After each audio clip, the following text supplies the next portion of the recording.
اعوذ باللہ من الشیطان الرجیم، بسم اللہ الرحمن الرحیم۔ محترم ناظرین، حضرت محمد صلی اللہ علیہ وسلم کا بتایا ہوا خاص وظیفہ آپ کے ساتھ شیئر کر رہا ہوں۔ ہر روز یہ سورت 7 بار پڑھ لیا کرو، اللہ پاک آپ کی 7 نسلوں کو بھی کامیاب کر دے گا انشاءاللہ۔ بھائیوں اور بہنوں، قرآن کریم کی سب صورتوں میں سے عظیم ترین صورت آج آپ کو اس وظیفے میں بتانے لگا ہوں، جو کہ بہت ہی قیمتی صورت ہے کہ نبی پاک صلی اللہ علیہ وسلم نے جس کے بارے میں بتایا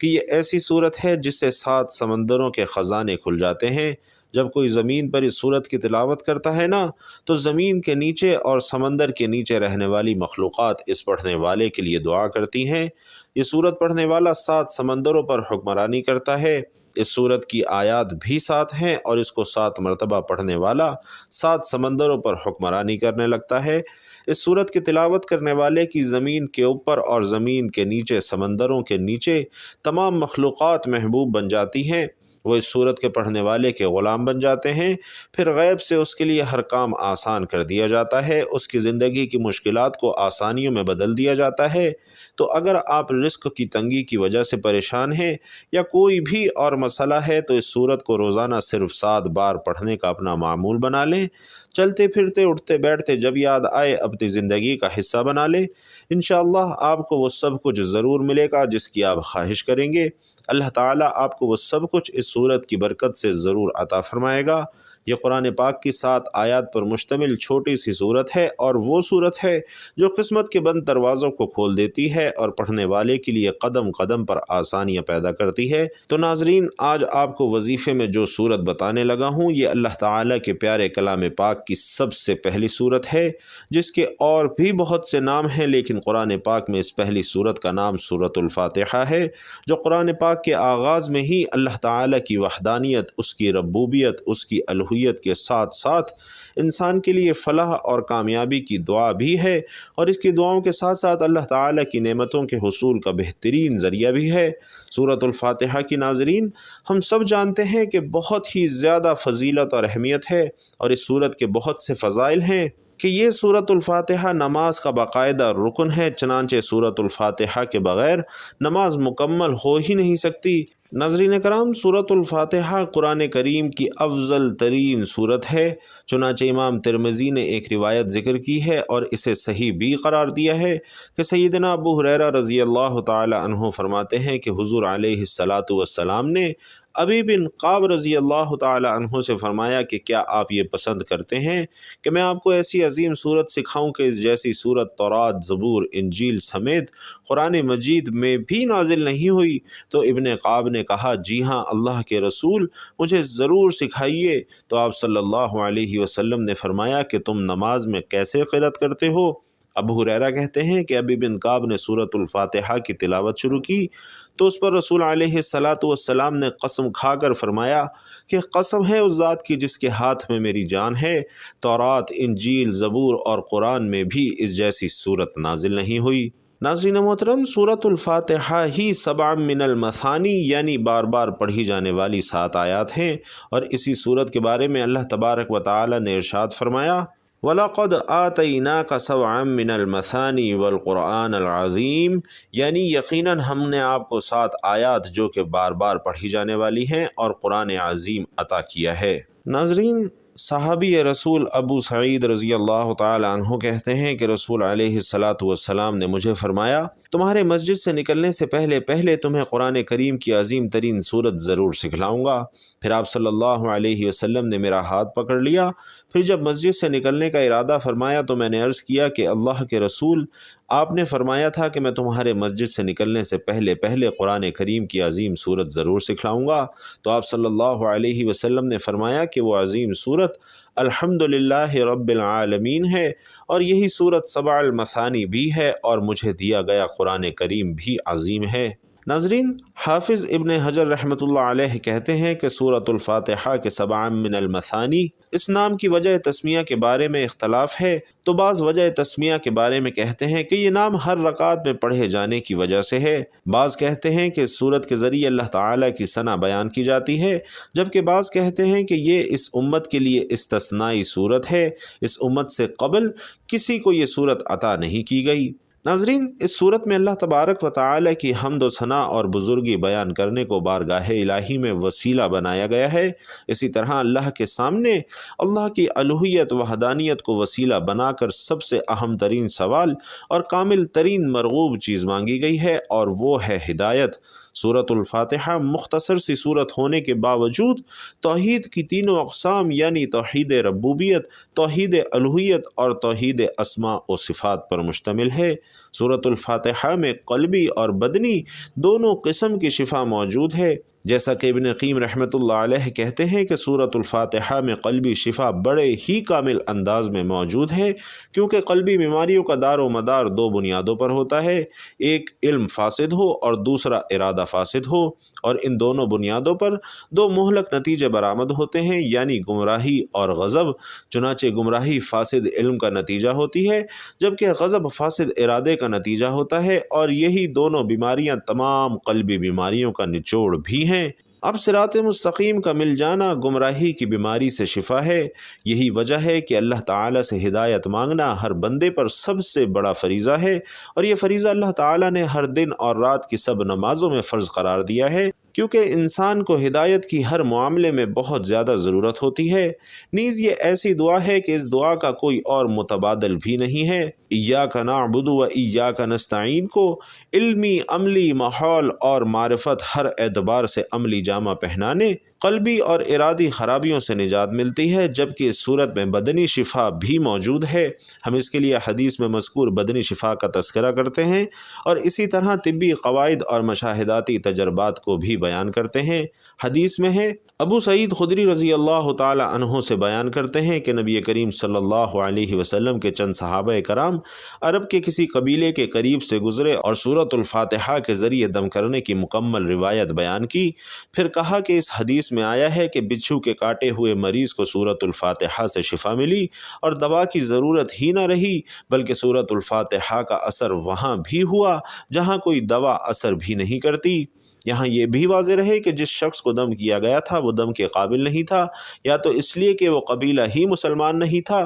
یا پھر اس لیے کہ وہ قبیلے والے کنجوس اور بخیل تھے۔ تو اگر دم کے قابل شخص کو دم کیا جائے تو پھر کتنے ہی خوبصورت نتائج برآمد ہوں گے۔ ابن قیم رحمۃ اللہ علیہ مزید لکھتے ہیں کہ مجھے طواف وغیرہ کے دوران بسا اوقات ایسا شدید درد اٹھتا کہ میں حرکت بھی نہ کر سکتا، تو میں ایسی کیفیت میں فوری طور پر سورۃ الفاتحہ پڑھ کر درد والی جگہ پر ہاتھ پھیرتا تو درد ایسے رفو ہو جاتا تھا جیسے تھا ہی نہیں، اور میں نے اس چیز کا مشاہداتی تجربہ کئی بار کیا ہے۔ اسی طرح زمزم کا پیالہ بھر کر اس پر سورۃ الفاتحہ پڑھ کر پیتا تو مجھے بہت فائدہ اور توانائی حاصل ہوتی کہ کسی دوا سے اتنی نہ ملتی تھی۔ ناظرین، سورۃ الفاتحہ میں تمام مذاہب باطلہ اور فرقوں کا رد ہے، اسی طرح اس امت کے تمام بدعتی گروہوں کی گمراہی کا بھی رد ہے، اور اس بات کی وضاحت مفصل اور مجمل دونوں طریقوں سے ممکن ہے۔ وہ اس طرح کہ صراط مستقیم میں معرفت حق اور حق کی بالادستی سمیت ہر مقام پر حق کی ترجیح، حق سے محبت، حق کے لیے اطاعت، حق کی دعوت اور حسب استطاعت دشمنان حق کے خلاف جہاد سب چیزیں شامل ہیں،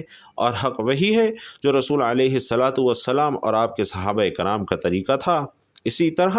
اسماء و صفات باری تعالی، توحید امر و نہی سمیت جنت اور جہنم کے بارے میں جو بھی علمی اور عملی طور پر صحابہ کرام سے منقول ہے سب حق ہے۔ ایسے ہی راہ الہی کے مسافروں کے درجات یعنی ایمان کے درجات کے بارے میں جو کچھ آیا ہے وہ سب حق ہے۔ تو ان سب چیزوں میں ہی وہی بات مسلم حق ہے جو رسول علیہ الصلاۃ والسلام سے منقول ہے۔ لوگوں کے ذاتی اقوال، کیفیات، احوال، اخبار اور اصطلاحات حق میں شامل نہیں۔ سورۃ الفاتحہ میں سابقہ تمام آسمانی کتابوں کی تعلیمات موجود ہیں، اور سورۃ الفاتحہ میں بہترین دعائیں ہیں، جیسا کہ شیخ الاسلام ابن تیمیہ رحمۃ اللہ علیہ کہتے ہیں کہ میں نے سب سے مفید دعا کے بارے میں غور و فکر کیا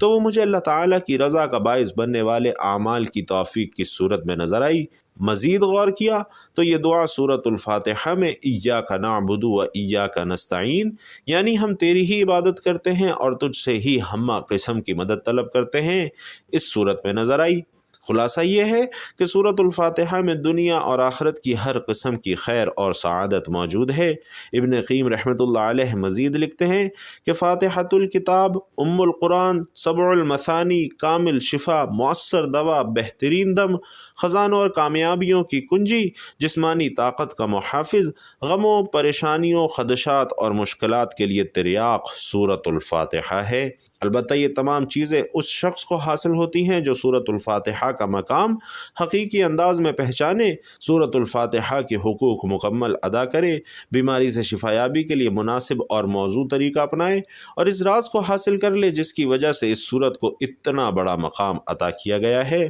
ناظرین، یہی وجہ ہے کہ یہ تمام چیزیں جب چند صحابہ کرام میں مکمل تھیں تو بچھو اور سانپ کے ڈسے ہوئے شخص کو بھی صحابہ کرام نے سورۃ الفاتحہ سے دم کیا تو اسے بھی فوری طور پر شفا حاصل ہو گئی۔ اس لیے نبی کریم صلی اللہ علیہ وسلم نے اس صحابی سے پوچھا کہ آپ کو کیسے معلوم ہوا کہ سورۃ الفاتحہ دم بھی ہے؟ اگر کسی کو توفیق ملے، نور بصیرت سے اتنی مدد حاصل ہو کہ وہ اس سورت کے رازوں سے پردہ اٹھا سکے اور سمجھ سکے کہ اس سورت میں عقیدہ توحید، ذات باری تعالی، اسماء و صفات اور افات الہیہ، شریعت، تقدیر اور آخرت کا ثبوت، خالص توحید ربوبیت اور الوہیت، اللہ تعالی پر کامل توکل، ہر معاملے کا کامل اختیار رکھنے والی ذات باری تعالی کے سپرد کرنا کہ جس کے لیے تمام تعریفیں ہیں اور اسی کے ہاتھ میں ہر قسم کی خیر ہے، بلکہ تمام معاملات ہی اسی کے سپرد ہیں۔ اس صورت میں دونوں جہانوں کی سعادت کی بنیاد یعنی صرف اللہ کے سامنے عرضی گزاری بھی ہے۔ ہدایت کے مفہوم کو دونوں جہانوں میں حصول فوائد اور نقصانات سے بچاؤ کے لیے کیسے عملی جامہ پہنا سکتے ہیں؟ اس صورت سے ہمیں یہ بھی پتہ چلتا ہے کہ ہر طرح کی کامل اور مطلق کامیابی اسی ہدایت کے ملنے سے منسلک ہے۔ اور ناظرین، جسے یہ تمام باتیں معلوم ہو جائیں اسے بہت سی ادویات اور دم کی ضرورت نہیں رہتی۔ سورۃ الفاتحہ کے ذریعے انسان خیر اور برکتوں کے دروازے کھلوا سکتا ہے، نیز اسی سورت کی بدولت شر اور شر کے اسباب سے بچ بھی سکتا ہے۔ تو ناظرین کرام، وقت کی نزاکت کو مد نظر رکھتے ہوئے آج کی وظیفے کی جانب چلتے ہیں۔ سورۃ الفاتحہ آپ نے کیسے اور کتنی تعداد میں پڑھنی ہے؟ تو ناظرین، جس طرح یہ قرآن پاک کے آغاز کی صورت ہے، اسی طرح یہ پڑھنے والے کی قسمت کو کھولنے کی صورت ہے۔ اس کی آیات بھی 7 ہیں اور پڑھنے والا بھی 7 سمندروں پر راج کرنے لگتا ہے اور اس کی 7 بار ہی تلاوت کرنی ہے۔ اللہ تعالیٰ اس کی قسمت کو 4 چاند لگا دیتے ہیں، وہ دن دگنی رات چگنی ترقی کرتا ہے، اس کی تمام تر پریشانیاں دور کر دی جاتی ہیں، اس کے رزق میں برکت اور وسعت کر دی جاتی ہے اور اس کو ہدایت کے راستے پر ڈال دیا جاتا ہے۔ اللہ تعالیٰ اس سورت کی تلاوت کرنے والے سے راضی اور خوش ہو جاتا ہے اور جس سے رب کی ذات راضی ہو جائے اس کے دنیا اور آخرت دونوں سنور جاتے ہیں، اس کے ہر کام کے وارے نیارے ہو جاتے ہیں، وہ جس کام میں بھی ہاتھ ڈالتا ہے کامیابی ملتی ہے، دنیا میں قدم قدم پر کامیابی اس کے قدم چومتی ہے، وہ کسی کام میں رسوا نہیں ہوتا اور اللہ اپنے بندے کو کبھی مایوس نہیں کرتا۔ اس کی تلاوت کرنے والے کے لیے اللہ تعالیٰ اپنی نعمتیں وسیع کر دیتا ہے۔ تو ناظرین، یہ وظیفہ آپ کسی بھی وقت پڑھ سکتے ہیں، دن میں کوئی ایک وقت مقرر کر لیں اور اس کو روزانہ پڑھنے کا معمول بنا لیں۔ بہت ہی پیاری صورت آپ نے 7 مرتبہ پڑھنی ہے، لیکن وظیفہ شروع کرنے سے پہلے آپ نے حضور پاک صلی اللہ علیہ وسلم کی ذات اقدس پر درود پاک کا نذرانہ پیش کرنا ہے اور درود پاک پڑھنے کے بعد آپ نے 7 مرتبہ سورۃ الفاتحہ کی تلاوت کرنی ہے اور 7 مرتبہ سورۃ الفاتحہ کی تلاوت کرنے کے بعد آپ نے اللہ تعالیٰ سے توبہ اور استغفار کرنی ہے تاکہ آپ کے گناہوں کی معافی بھی ہو جائے، اور اس کے بعد دل سے سچی توبہ کر کے اللہ سے خوب دعائیں مانگنی ہیں۔ انشاءاللہ اللہ آپ کی تمام دعائیں قبول فرمائے گا، آپ کی تمام جائز حاجات کو پورا فرمائے گا، آپ کے لیے انشاءاللہ کامیابیوں کے دروازے کھول دے گا۔ آپ زمین پر اور زمین کے نیچے، سمندروں اور سمندروں کے نیچے تمام مخلوقات پر حکمرانی کرنے لگیں گے، تمام مخلوقات آپ کی گرویدہ ہو جائیں گی، انشاءاللہ آپ سے محبت کرنے لگیں گی اور ساتھ ہی ساتھ آپ کے رزق کی تمام پریشانیاں بھی دور ہو جائیں گی۔ 7 مرتبہ استغفار اور 7 بار یا رزاقو یا وہابو پڑھنے کے بعد آپ نے آخر میں پھر سے درود پاک پڑھنا ہے اور اس طرح سے یہ وظیفہ مکمل کر لینا ہے۔ نہایت ہی آسان اور مجرب وظیفہ ہے، آپ نے اس کو روزانہ کی بنیاد پر پڑھنے کا معمول بنانا ہے، کیونکہ یہ معمول انشاءاللہ آپ کی 7 نسلوں کو سنوار دے گا اور آپ کی نسلوں کی نسلیں انشاءاللہ خوشحال اور آباد رہیں گی۔ اور ناظرین، آپ نے اللہ تعالیٰ پر یقین رکھنا ہے اور مکمل یقین کے ساتھ ہی آپ نے روزانہ یہ عمل کرنا ہے۔ اللہ تعالیٰ آپ کے معاملات میں انشاءاللہ آسانی پیدا کرے گا، آپ کے رزق میں بھی برکت ہوگی، اور رزق اللہ تعالیٰ کی ایسی نعمت ہے جس کی تقسیم کا اختیار بھی اللہ نے اپنے پاس ہی رکھا ہوا ہے۔ تو اللہ پاک سے دعا ہے کہ ہم سب کے تمام مسائل کو دور فرمائے، ہم سب کی تمام دیرینہ جائز خواہشات پوری فرمائے، مجھے اور آپ کو ثابت قدمی کے ساتھ اپنے دین پر استقامت نصیب فرمائے، آمین یا رب العالمین۔ اور ناظرین کرام، آخر میں آپ سے گزارش کروں گا کہ کمنٹ باکس میں ایک مرتبہ سبحان اللہ ضرور لکھتے جائیے گا۔ اللہ تعالیٰ آپ سب کا حامی و ناصر ہو، آمین۔ السلام علیکم ورحمۃ اللہ وبرکاتہ۔